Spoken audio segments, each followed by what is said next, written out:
You made it to the outskirts where you can see how the conditions of living gradually worsen to the point where there are huts and repairs badly constructed, and you can see that the policemen here, that the presence of the policemen is maybe scattered, but the representatives of the police here act in a much more aggressive way compared to the stability and order that it seemed to you at the center of the capital, or at the center of the city.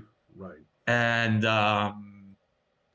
here you can see that the major activities are butcher shops, or maybe people are just handling the deads or just preparing them for the funerals, and a lot of faces that greet you with a mixture of hope and suspect. And as the carriage stops, the man says, "Just let me know if you want to talk with someone specific. I don't know what you're looking for," but he's unaware of the conversation with the priestess, and he just says, "I just wait here and visit some of these people, and then I'll get back. Just let me know if you need anything." I don't think we need to keep this poor guy around, right? Right. So no, a courteous dismissal is probably enough. If I can add a little bit of what my imagination is doing, in what you said. When you were talking about the response of people seeing us, somewhat privileged people coming in through this cart, I imagine that there will be a fair amount of bowing. Right? Yes. But the bows are kind of contrasted in some individuals with, very disrespectful stares as well, right? So we're getting kind of a mixture of. But at the same time, who knows what they're looking for, right? What exactly. they're looking but at. There's some the kind of an odd. But I was just throwing in the bowing because I kind of liked the image and that's would fit, and so it, especially because it's contrasted with the obvious unrest.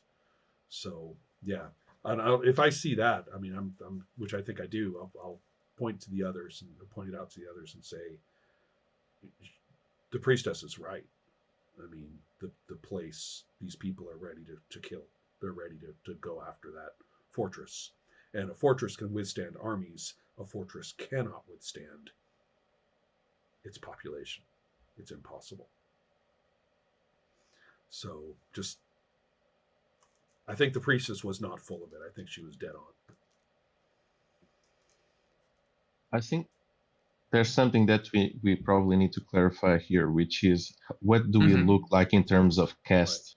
Because we haven't really defined it, but the veil is going to put us in some kind of. Now the question is, do we look like locals? Do we look like high status? No, you sure look like locals.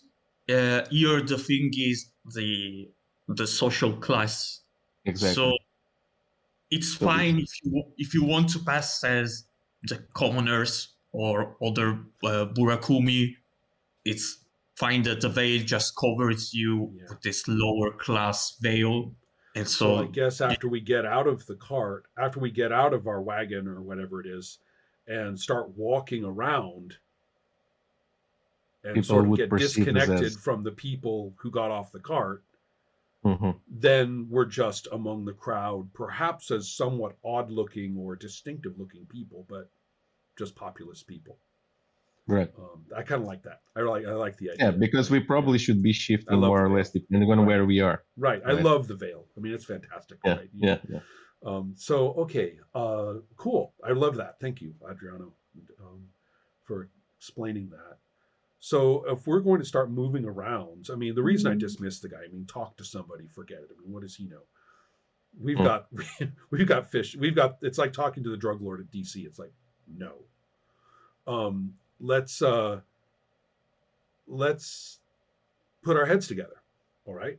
What are our different skill sets toward this? And the problem with trackers is that they're gonna. I mean, essence is all over the place, right? You know, I mean, They'll take us to one of the tanks.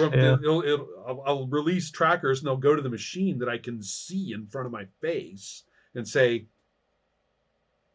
I'm like, thanks, guys, right? I mean, that's they're not very bright, so we're not necessarily going to do the finger snap enigmas there, situation. So maybe we do have to get social. Maybe we do have to learn a little bit about where.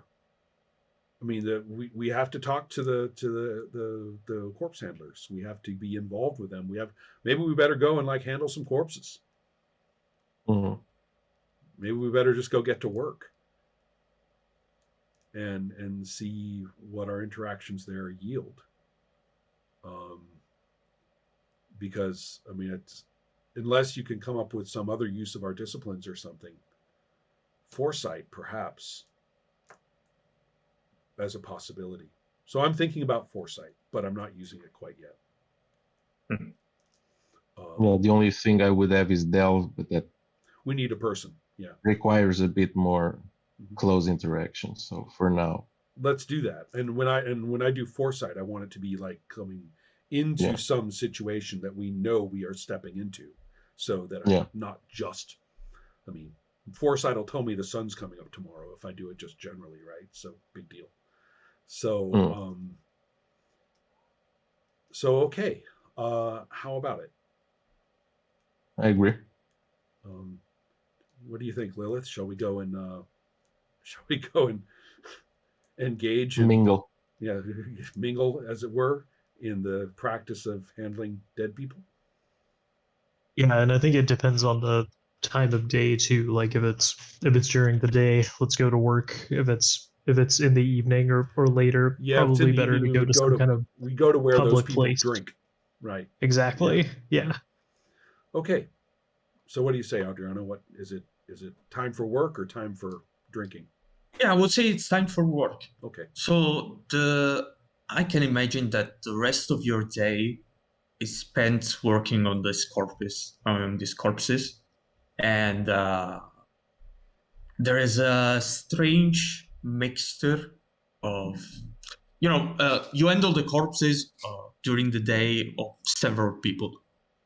You just enter the workshops, or maybe you enter a butcher shop if you need to handle a completely different kind of meat, and you're welcome without many questions. Right. The people maybe just see who they want to see, and there's a certain roughness in their gestures, the way they handle the corpses, a certain expertise on how to shave and purify the corpses with the help of the Buddhist monks. So you handle corpses of different social classes. The rich and the poor end up on the table alike. And the difference is not much in the treatment, but in their presentation. So you can see that some of them are escorted by guards or maybe parents. And when they enter the workshops, they just dominate the place. So they just, imposing their presence. And you can see that even the behavior of these Burakumin is changing. They spend a lot of time calculating their gestures so they don't touch people of the other classes. Right, exactly. Yeah. Because they feel like they are pure. And they sort of internalize this discourse because you hear a lot of this kind of discourse where they just speak about how they should be careful not to mix with other people. They don't want to stain them, and they don't want to create some impurities in the population. They're really at ease with the thoughts that not part of society anymore, although they're just working with huge it's like thought this. balloon. Huge thought balloon. They talk like this, and yet we all end up here. Yeah. Well, and a cool thing I'm realizing is that Lilith probably takes to so we also handle animals as well. Or is it corpses? just I can imagine people's that. corpses? Yeah, So. yeah, it's important to handle the spirit of the animals so they don't create some kind of vengeful ghosts or okay, demons so like. she takes to that easily because handling like meat would have been women's work, but also handling corpses in her time is women's work as well. If like any kind of family member passed away, it would be women who were setting up the body for the wake, right? And so this is kind of a weird, like, it's bringing back memories, right? Not she wouldn't have been handling like strangers' bodies, but this isn't completely alien to her, which probably surprises her too, right? Yeah. This is Hazard's. What's the word I want? I'm sorry to say, it is his comfort zone. Tending to the dead and remembering them and honoring their memory is a big part of his personality. So for some reason, I might even forget that I'm a stalker for a while. Right, I'm just doing the job and meaning it. Yeah, and I'm thinking that this is the longest time that you spent in a human activity since now. And I can say that people stopped working when at night, almost, when the lights is faded for a considerable amount of time. They just stop working when they can see how to handle the corpses, and they just move out. Some return to their homes, and others are, the excited remarks to parents or friends as they go to a gambling house. They say, "Oh, let's go to the gambling house. We'll spend the night there." Some of them, the drunkards or the young ones, just decide to spend their overtime at the gambling house. Some others just decide to drink something before going back home. And yeah, I'm hearing what you're saying about the socializing, and I don't want to interrupt it or sure, run over it. But before that, are these bodies have an unusual display of, for example, bullet holes? Is there a lot of war-torn cannon fire bullet injury? Not so much, really. I would say no. It's a flat no. I'll actually think about that. I'll say that's funny. Given all this militarization and everything, we're not seeing right here in the best evidence possible. Evidence of technological violence. Does it look like there's a way to more corpses than we would expect? I mean, we don't really know. Maybe Maybe not Ron, really because of your history role, but does it look like there's too much corpses? That the history role, I don't think it wouldn't help you, but I feel that while talking or chatting while working, you don't see any kind of distress or the numbers of corpses that are arriving in these workshops. So you're kind of imagining that the situation is quite normal, apart from these disappearances that are told. Maybe someone just told something about it. Right. That's I was thinking of following up on that. Hints when we get the chance. Yeah. Okay. Maybe, I don't know what you want to do. Maybe you want to follow some of them at the gambling house. I think that would probably be good, just to see if people talk a bit more openly, because now they're going to start drinking and so on.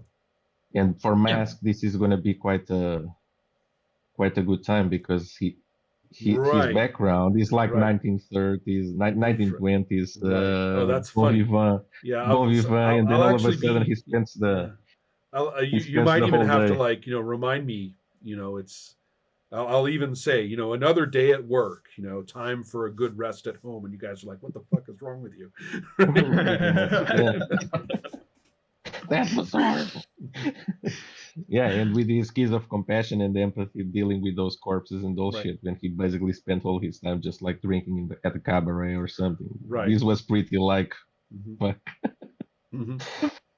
Right. Well, imagine the shift in the scene, and then you have this zoom on the zooming of the chatter of dice and the screaming and the wine being passed among the people. A whole bunch of the most room. blue-collar workers possible. Right. Right. Yeah, and the establishment is obviously run by the Yakuza. It's like you can see that in the fact that these people seems weirdly off and they are armed. So you not with the technology that you just observed, but with the more traditional swords and the usual stuff. Acting as bodyguards in this establishment, and you can catch up quite a lot of when the sake or the wine starts flowing. You catch up this discontent and theories about what is happening and what people should do about it. A lot of people believe that the daimyo, the local lord, is involved in something about this. It says that some of them say that people are disappearing because he feels threatened by some of these people, some of these outcasts, and he has decided to act in the hard way against them. While some others say just 12 years old, of course, is not the head of this. Got to be someone else. Disappearances. I bet he's the head of his court. That is planning all these disappearances. The priestess had talked about that person. The they even say his name is still of the clan of Tanegashima. Is called Tadatoki. Right. And okay. And they say just how these disappearances are surely connected to these new weapons, and they say they're just evoking the spirits or offering to the spirits our bodies to create these machines, and it's something that it will surely be a plan of this head of court and may be dismissed with some kind of scorn or disbelief. And but a lot of more people are talking in concrete terms about what to do right now. And they say, and a name just bounces among them between the chatter of dice, the name of Yukio, one of the handlers that has just decided that something needs to be done. So they say, I'm sure that the next encounter, the next meeting, we'll have a plan and we're ready to go. And they seem quite convinced that and determined to move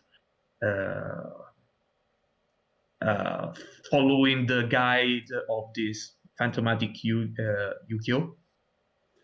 So if I get my kind of characterizations settled in my mind, do I understand that that Mask is actually actively engaged in the drinking and the gambling and the fellowship at the tables, and is actually socializing pretty enthusiastically? Yeah, I mean, he's not like in complete abandon or something, or like, but he's aware of the situation, but yeah, he's definitely like trying to chill out and socialize. Yeah. Whereas Hazard probably is that guy like sitting at the table, kind of slumped back and almost kind of introspective. But what I'm trying to do is put together what I'm really interested in, figuring out where and how these disappearances occur. Yeah, we need to know I need to know the who, what, nature where, why. of the disappearances. Otherwise, we're going to be caught up in the politics of the revolution and all that kind of stuff, and that'll cause us untold problems. So that's what I'm trying to do, but in my way, which is basically just to kind of try to watch and listen and try to put pieces together. But I do kind of like the idea of this one laborer, socializing away and having conversations and knocking back sake and rolling the dice and everything, and that would be mask, right? Yeah, and I think I'm trying like to. Yeah. Sorry? She snagged the fish. Lilith's carnality is coming to the fore, so she's snagged the fishiest local dish, sake, just enjoying the sensuality, right, of this space after the work. Yeah. All right, so we got three very different behaviors here. Yeah.